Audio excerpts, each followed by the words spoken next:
Hello my dear all friends, आप सभी लोगों का टारगेट सेमेस्टर के इस ऑनलाइन लर्निंग प्लेटफॉर्म पे आप सभी लोगों का स्वागत है। ठीक है, आज की इस वीडियो में जो हमारे छात्र परेशान रहते हैं कि बीए फर्स्ट सेमेस्टर में जो आप लोग की पहली यूनिट है इतिहास के अध्ययन का परिचय यानी इंट्रोडक्शन ऑफ हिस्ट्री, इस पे जो important question most important question जो कि सेमेस्टर एग्जाम में पूछे जा चुके हैं और आगे भी इनकी संभावनाएं हैं कि ये एग्जाम आप लोग के फिर रिपीट होंगे, वही क्वेश्चंस इस वीडियो में हम अच्छे से डिस्कशन करेंगे। ठीक है, देखते हैं आपके यूनिट 1 से कितने इंपॉर्टेंट क्वेश्चंस हैं। इसको अच्छे से आपको नोट डाउन करना है। अगर नोट डाउन आप लोगों को नहीं करना तो वीडियो को 3 से 4 बार आप देख लेना। एग्जाम देने से पहले भी सारी जो सीरीज़ है आप लोग की यूनिट 1, यूनिट 2, यूनिट 3 जितनी भी यूनिट आपकी है फर्स्ट सेमेस्टर में वो सब कुछ आप लोग को एमसीक्यू जो भी उसके इंपॉर्टेंट होंगे वो आप लोग को हम प्रोवाइड कर देंगे। ठीक है, बस आप लोग रेगुलर वीडियो को वॉच करते रहे, रेगुलर वीडियो को फॉलो करें। ठीक, क्वेश्चंस को ध्यान नहीं देना, जो इंपॉर्टेंट क्वेश्चन है बस वही मैं आपको कराने वाला हूँ इस वीडियो में। ठीक है, तो बाकी के जो इंपॉर्टेंट सीरियल वाइज या एक के बाद दो आता है तो इस पे आप फोकस मत करना। ठीक है, आप जितने इंपॉर्टेंट क्वेश्चन जो मोस्ट इंपॉर्टेंट है वही क्वेश्चन हम आप लोग को इसमें इंपॉर्टेंट कराने वाले हैं। ठीक है, यहाँ पर देखिए पहला क्वेश्चन जो हमारा ऋग्वेद का उपवेद है। ऋग्वेद का उपवेद कौन सा है? यहाँ पे आपको 4 ऑप्शंस रहेंगे, यानी कि आप लोग का जो पैटर्न यानी जितने बच्चों का पैटर्न एमसीक्यूज है उनको ये काम आएगी, जिनमें मल्टीपल चॉइस क्वेश्चंस पूछने वाले हैं उनके सेमेस्टर एग्जाम में। जिनमें सेमेस्टर एग्जाम में थ्योरी है वो भी परेशान ना हो, कमेंट बताएं जी सर हमें थ्योरी पढ़ाई, तो मैं आपको थ्योरी भी पढ़ाऊंगा यूनिट वाइज। ठीक है, उसकी भी टेंशन आप मत लीजिए, उसकी वीडियो भी हमारे चैनल पे आपको रेगुलर मिलती रहेंगी। ठीक, यहाँ पर आप देखिए कि जो आपका ऋग्वेद का उपवेद है तो यहाँ पे आपका जो राइट आंसर होगा आयुर्वेद, यानी कि ऑप्शन नंबर बी आयुर्वेद आपका राइट आंसर होगा। ठीक है, आप लोग कॉपी पेन पे अपना ऋग्वेद का उपवेद और उसके बाद आप उत्तर में आयुर्वेद भी ऐसे भी नोट डाउन करके अपनी चीज़ों को याद कर सकते हैं, रिवाइज कर सकते हैं। ठीक है, वैसे आप यहाँ पर देखिए जो आप लोग का क्वेश्चन नंबर सेकंड है ये क्या है कि history and culture of the Indian people किसकी रचना है। यहाँ पे आपको रचना से भी इंपॉर्टेंट क्वेश्चन पूछे जाते हैं, तो इसका जो राइट आंसर होगा आर.सी. मजूमदार, ये आप लोग का राइट आंसर आर.सी. मजूमदार जी द्वारा लिखी गई पुस्तक का नाम क्या था? यहाँ पे history the culture of the Indian people का आपका ये आपका राइट आंसर हो जाएगा। ठीक है, एक-एक क्वेश्चन को ध्यान से देखिए, जहाँ कुछ चीज़ें समझ में नहीं आएँगी आप बताइएगा, मैं आपको डिटेल वीडियो बना के उस टॉपिक पे दे दूँगा। ठीक है, यहाँ पर रामायण में कितने कांड हैं? 7 इंपॉर्टेंट क्वेश्चन। ठीक है, ऐसे क्वेश्चन तो लगातार पूछे जाते हैं तो इसको दिमाग में आपको फिट हो जाना चाहिए। मैंने बोला रामायण में कितने कांड हैं, तुरंत आपके दिमाग में आंसर आना चाहिए, ये 7। फिर चौथा नंबर का क्वेश्चन क्या बोलता है कि महाभारत में कितने पर्व हैं? तो फ्रेंड्स 18, यानी कि 18 आप लोग को याद करके रखना है। ठीक है, ये आप लोग के सेमेस्टर एग्जाम में नहीं, इन फ्यूचर आप जो भी कॉम्पिटिटिव एग्जाम दोगे वो भी क्वेश्चंस इसमें से उठते हैं इंट्रोडक्शन ऑफ हिस्ट्री से। तो ये मोस्ट इंपॉर्टेंट यूनिट आपके लिए है, इसको आप लोग सभी लोगों को दिमाग में एकदम फिट हो जाना। क्वेश्चन चलते हैं, नेक्स्ट क्वेश्चन आपका है कि निम्न में से स्मृति साहित्य के तहत आता है, यानी स्मृति साहित्य के तहत इसमें से क्या आता है? पुराण आता है, वेदांग आता है, धर्मशास्त्र आता है या उपयुक्त सभी। तो इसमें आप लोग का उपयुक्त सही राइट आंसर, यानी कि वेदांग भी आता है, पुराण भी आता है और धर्मशास्त्र भी आता है स्मृति साहित्य के अंदर। ठीक है, समझ में आ रही सारी चीजें। यहाँ पर देखिए चरक संहिता विभाजित है, चरक संहिता विभाजित है, तो ऑप्शन नंबर ए 8। यहाँ पे ऑप्शन ऐसे रहेंगे जो कि आपको कंफ्यूज करेंगे, 10, 14, 12, 8, लेकिन आपके माइंड में एकदम सटीक आंसर जो होता है वो दिमाग में रहना चाहिए। 8 तुरंत आप क्लिक करो, अपना टाइम वेस्ट ना करो। नेक्स्ट क्वेश्चन भी चलते हैं। ठीक है, यहाँ पर देखिए यहाँ पे क्लियर पूछा गया है कि निम्न में से कौन सा कांड रामायण में बाद में जोड़ा गया है। ठीक है, तो यहाँ पर आपका राइट आंसर हो जाएगा अरण्य कांड। अरण्य कांड जो आपका है ये रामायण में बाद में जोड़ा गया है। ठीक है, ये आपका राइट आंसर हो जाएगा। क्वेश्चन नंबर 9 देखते हैं कि यजुर्वेद की कितनी शाखाएं? यजुर्वेद की 1 है, 3 है, 4 है, 2 है, भैया बताओ आप। तो आपको पता होगा तो आप डायरेक्ट मारोगे आंसर 2। जी आपका राइट आंसर हो जाएगा। जितना नंबर का क्वेश्चन रहेगा आपको वहाँ पे पूरा का पूरा नंबर मिल जाएगा। एमसीक्यू पैटर्न में यही चीज़ें होती हैं कि जितना आप सही करोगे उतना पूरा नंबर मिलता है। थ्योरी में होता है कि हम लिखते हैं बहुत ज़्यादा, बट वहाँ पे राइटिंग और हर जगह नंबर कटते हैं जिससे नंबर कम आते हैं। लेकिन अगर आप सही आंसर करके आए हो, सही ट्रिक करके आए हो, सही ओएमआर भर के आए हो, तो आपका जितना आप करोगे उतना आपका नंबर मिलना ही मिलना है। ठीक है, एमसीक्यू बेस्ड।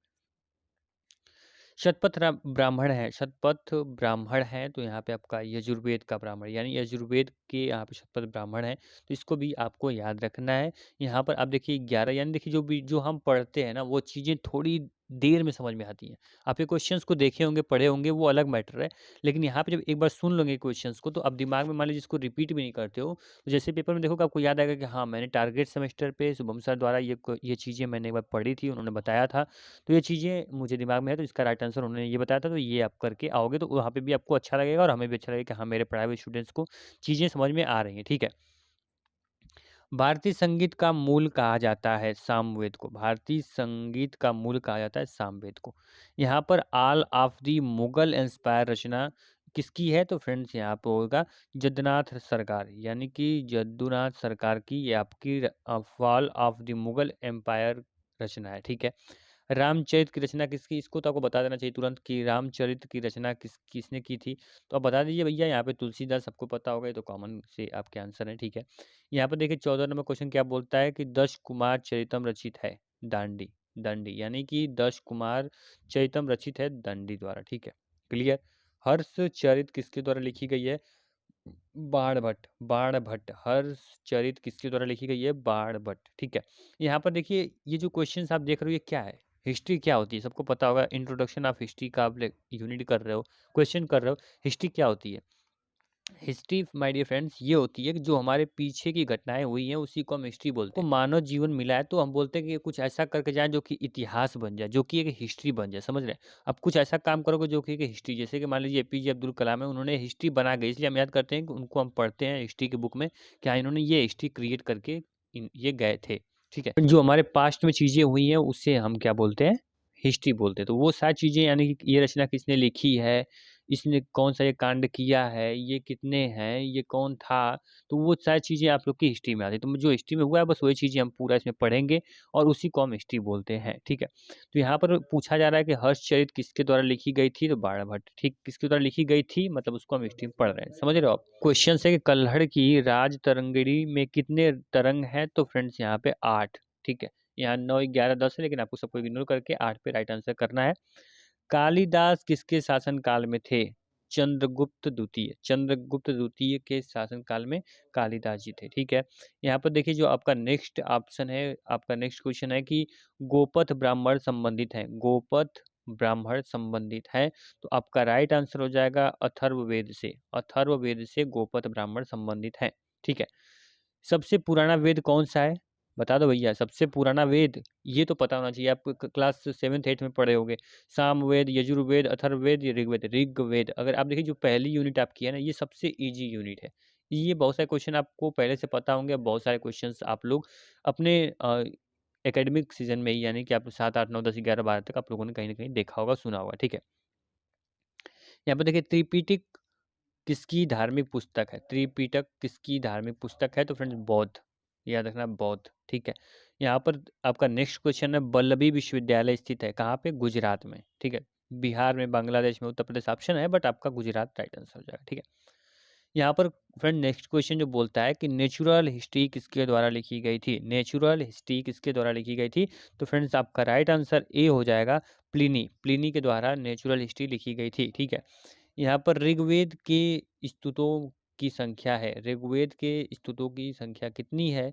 तो फ्रेंड्स आपका राइट आंसर हो जाएगा 1028, ठीक है, 1028। आपको नंबर याद रखने हैं, जैसे भी दिखोगा आप वहाँ पे राइट आंसर करके चले आओगे, ठीक है। यहाँ पर देखिए लीलावती के लेखक थे, लीलावती के लेखक Bhaskaracharya, Bhaskaracharya option number C आपका राइट आंसर, लीलावती के लेखक थे, ठीक है। नेक्स्ट क्वेश्चन पढ़ते हैं, ये सब इंपॉर्टेंट क्वेश्चन हैं, सब आप पूछे जा चुके हैं और इस बार पूछने की संभावना इसकी ज़्यादा है, ठीक है। प्रसिद्ध यात्रा विवरण सी यू की जुड़ा है, सी यू की जुड़ा है किसके द्वारा? तो फ्रेंड्स वेनसांग। नेक्स्ट क्वेश्चन है, पृथ्वीराज राजसो के लेखक है, पृथ्वीराज राजसो के, ये देखिए क्वेश्चन ऐसे जो आप क्लास 8 में 9th में पढ़े हुए हो। तो यहाँ पर आपका ऑप्शन नंबर ए चंदबरगाई, चंदबरगाई पृथ्वीराज आसू के लेखक हैं, ठीक है। आप लोग ध्यान से देखोगे सारी चीज़ें आप लोग पहले से पढ़े जा चुके हो, ठीक है। पृथ्वीराज विजय का लेखक कौन है? पृथ्वीराज विजय का लेखक चंद्रबरदाई, ठीक है। यानी कि आप लोग पृथ्वीराज रासो के लेखक और पृथ्वीराज विजय के लेखक चंद्रबरदाई, ठीक है। याद करने का, एमसीक्यू याद करने का सबसे अच्छा तरीका है हम एक दूसरे को संबंध, यानी कि उसमें रिलेशन निकाल दें, समझ रहे हो आप? अगर चीज़ों को हम मतलब डाइवर्ट करके, उसको तोड़ के, उसको हम डिवाइड करके समझ के अगर चीज़ों को याद करें तो एमसीक्यू बहुत आसान होते हैं, उसको याद करना, उसको समझना, ठीक है। यहाँ पर देखिए पृथ्वीराज रासो और विजय आप पूछे तो आपका जो एक ही ऑप्शन होगा चंद्रबरदाई द्वारा लिखी गई है, ठीक है। यहाँ पर नेक्स्ट क्वेश्चन है, सुत्त साहित्य किस धर्म के हैं? सुत्त साहित्य किस धर्म के हैं? तो फ्रेंड्स आपका बौद्ध धर्म। बौद्ध धर्म को आप क्या देखना, बौद्ध धर्म किसके किसके हैं? तो बौद्ध धर्म आपने यहाँ पर भी पढ़ा। उसके बाद ऑप्शन मैंने आपको एक ऑप्शन और कराया कि यहाँ पर त्रिपिटक किसकी धार्मिक पुस्तक है? तो बौद्ध। ये इस तरह रिलेट करके क्वेश्चंस को याद करोगे, अपने कॉपी पे नोट करोगे, तो चीज़ें बहुत जल्दी समझ में आएँगी आपको, ठीक है? यहाँ पर हम आगे बढ़ते हैं, यहाँ पर आगे नेक्स्ट क्वेश्चन पूछते हैं जो कि इम्पोर्टेंट क्वेश्चन आपके लिए है। निम्नलिखित में से कौन-सा ऐतिहासिक साहित्यिक स्रोत नहीं है? अभिलेख, यानी कि यहाँ पर इतिहास, जैन धर्म, ब्राह्मण, ये सब तो आपको ऐतिहासिक साहित्य स्रोत हैं, लेकिन यहाँ पे अभिलेख जो होता है ये सबसे अलग है, इसलिए इसको आप यहाँ पे ऑप्शन नंबर ए टिक करोगे, ठीक है? उत्तर वैदिक साहित्य का रचना क्षेत्र है। उत्तर वैदिक साहित्य का रचना क्षेत्र क्या है? तो फ्रेंड्स कुरु पंचाल। कुरु पंचाल आपका राइट आंसर हो जाएगा। ठीक है, क्वेश्चंस को आप लोग लिखना चाहो तो लिख सकते हो, जो इंपॉर्टेंट क्वेश्चन है। ठीक है, यहाँ पर देखिए फाह्यान का भारत आगमन काल है 399 ईस्वी, 399 ईस्वी। ठीक है, यहाँ पर आगे आप देखेंगे तो आगे बढ़ते हैं। अगला क्वेश्चन है, तमिल लेखक परडार किस काल से संबंधित है? ठीक है, तमिल लेखक परडार किस काल से संबंधित हैं? देखिए इस जो पीडीएफ जो क्वेश्चन अगर आप चाहोगे तो इस क्वेश्चंस को हम लोग आपको प्रोवाइड भी कर देंगे, लेकिन कमेंट बताना कि ये पीडीएफ आपको चाहिए या नहीं चाहिए। फिर नेक्स्ट वीडियो से हम आपको पीडीएफ भी प्रोवाइड करने लगेंगे, जो कि आपको नीचे डिस्क्रिप्शन बॉक्स में या वेबसाइट पे कहीं भी आपको या टेलीग्राम पे अवेलेबल करा देंगे। बस आप लोग अपना डिमांड जो है वो रखिए हमारे सामने, हम आपको उसको पूरा कर देंगे, ठीक है? यहाँ पर इसका जो राइट आंसर हो जाएगा मौर्य वंश। ठीक है, परडार किस काल के संबंधित है? मौर्य वंश। ठीक है, तो यहाँ पर देखिए नेक्स्ट क्वेश्चन जो आता है वो है कि पंचमाकार्ड सिक्के कहलाते हैं, पंचमाकार्ड सिक्के कहलाते हैं। तो फ्रेंड्स जो आपका ऑप्शन नंबर ए है, आहत सिक्के। आहत सिक्के जो आपका राइट आंसर हो जाएगा। जो आहत सिक्के होते हैं उसे आप पंचमाकार्ड सिक्के भी कहते हैं। ठीक है, ये आपका राइट आंसर।